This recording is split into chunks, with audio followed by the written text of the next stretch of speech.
നെൽകർഷകൻ ഒന്നാം ഭാഗം. കുട്ടനാട് പാടത്ത് വിതയ്ക്കുന്നവനും തൃശ്ശൂർ കോൾനിലങ്ങളിൽ വിതയ്ക്കുന്നവനും പാലക്കാട് വയലിൽ വിതയ്ക്കുന്നവനും അധ്വാനത്തിൻ്റെ വിയർപ്പൊഴുക്കുന്ന നെൽകർഷകനാണ്. അവനാണ് കേരളത്തിൻ്റെ നെല്ലറയുടെ നട്ടെല്ല്. അവൻ്റെ ബുദ്ധിമുട്ടും പ്രയാസങ്ങളും ആരറിയുന്നു? അന്നന്ന് വേണ്ട ആഹാരത്തിനായി അധ്വാനിക്കുമ്പോഴും പ്രാർത്ഥിക്കുമ്പോഴും ഈ കർഷകനിലൂടെയാണ് ആയിരക്കണക്കിന് മനുഷ്യർ ജീവിക്കുന്നത്, അന്നം കഴിച്ചു ജീവിക്കുന്നത്. ഈ അന്നം കർഷകനിലൂടെയാണ് ലഭിക്കുന്നത് എന്ന് എത്ര പേർ ചിന്തിക്കുന്നുണ്ടാവാം. അവൻ തരിച്ചു കിടക്കുന്ന പാടത്തേക്ക്, വയലിലേക്ക്, നിലത്തേക്ക് നോക്കി അതിൽ നെൽക്കതിരുകൾ സ്വപ്നം കാണുന്നു.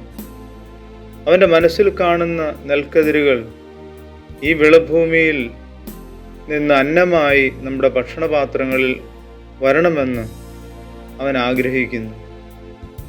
ഈ വയൽ ഇളകി മറിയണം, അതിൽ നീർച്ചാലുകൾ ഒഴുകണം, ഉപകരണങ്ങൾ ഉപയോഗിച്ച്, ട്രാക്ടർ ഉപയോഗിച്ച് ഇളക്കി മറിക്കണം, വെള്ളം കയറി വീണ്ടും ഉഴുത് മറിച്ച് മണ്ണൊരുക്കണം,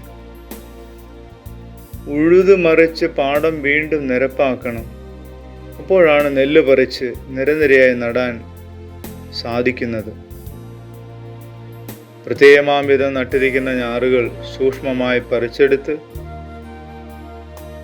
പണിക്കാർ വഴിയോ ഞാറ് നടുന്ന മിഷൻ വഴിയോ നിരനിരയായി നടുന്നു.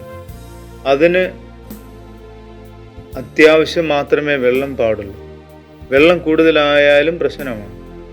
എല്ലാം ശരിയായ രീതിയിൽ പാകത്തിനാണെങ്കിൽ എല്ലാം നന്നായി തന്നെ ശോഭിക്കും.